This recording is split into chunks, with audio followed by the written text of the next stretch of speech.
Kathia Woods with the Philadelphia Tribune. How's everyone? We're good. How are you? Good. Excellent. Let's start with you, Halle. Woo, we thought it was going to be mom rescuing the kids, and it took a whole different turn.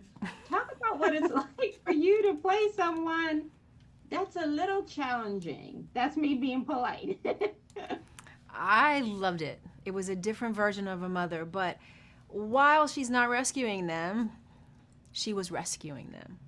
You know what I mean? She's a different version of a mother, and I think a mother's love looks different based on the circumstance that you find yourself in, right? But her goal at the end of the day was to keep these children safe, at least in her mind, because we don't really know if she was schizophrenic, if she had mental illness, or if the evil was actually real. Like, we don't really know what was going through her mind. And because she was the only one who saw the evil, that gave us room to question what was really happening. But I do know in her mind, her goal was to keep them safe. And we ask all the time as a mother, how far would you go to protect your kids? I think that's clear in this movie, how far a mother's love will take you to protect your kids.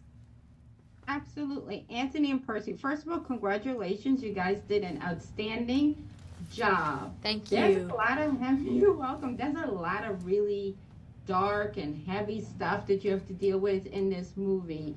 Let's start with you, Anthony. How did Miss Halle help you get through some of the darker things? I'd say in the darker things, she would go into she would lock in, and so would she would even before before we even went into the movie, she helped me out with some stuff when I was going through the auditions. So how do I say this? Speak freely. But yeah, she helped. She's very kind, and she'll help me and Percy out with a lot. Yeah, she was very helpful getting through this.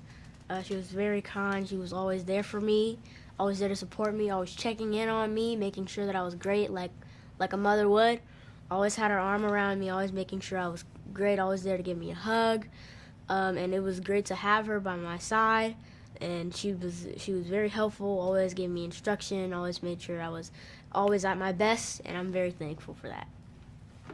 Percy, you are like the little hero in a way. Yeah, you're small, but talk about why it's important for the adults to listen to the kids sometimes.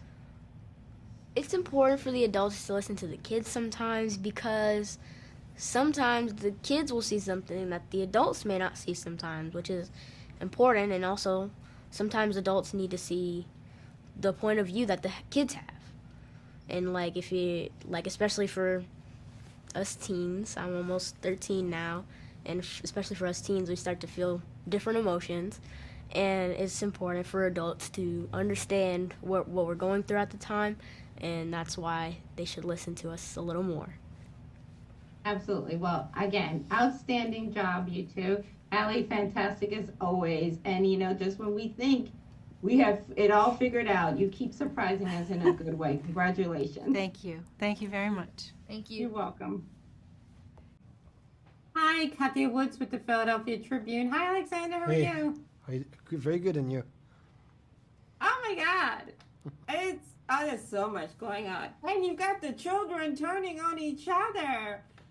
There's nothing scarier, I always say, than animals and children in horror movies. Talk about how you approach, because it's got to be a little daunting to have young people lean into darkness. It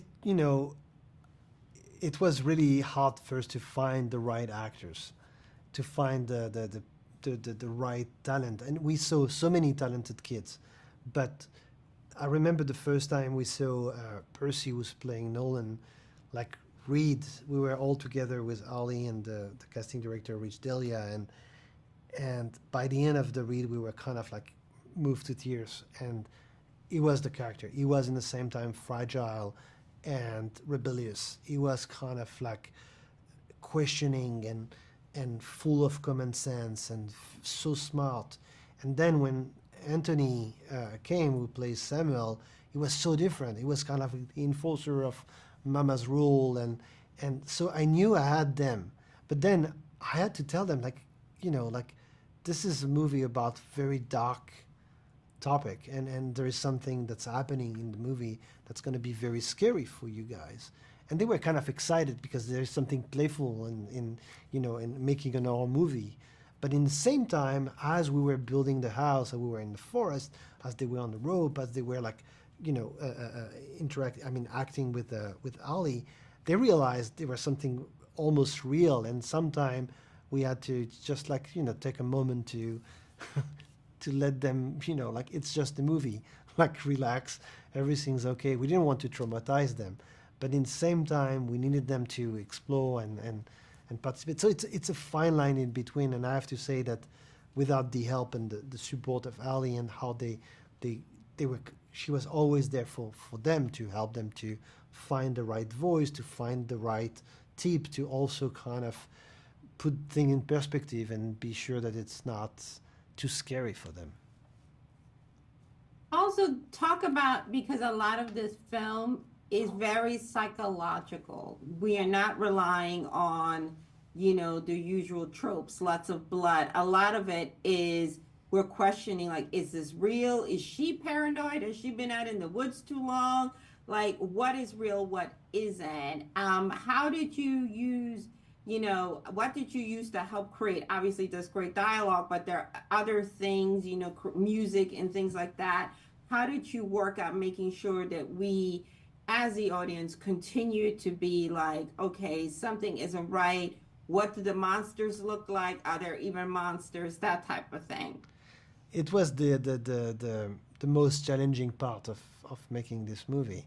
It was to maintain that question all the time about what is happening. Is it real? Is it not real? And to have like this layers of psychological thing. It was to how to create like a modern fairy tale about our society that has like the same depth and classical fairy tale from centuries ago. And I think that I try to use everything I had in my toolbox, from creating like a really rich textured set, but also with the music, and Rob, who composed the music, that has like this almost Japanese kind of vibe to it, like like the Onibaba type of movie. I mean, it's one of my favorite movie, but something about The Shining as well.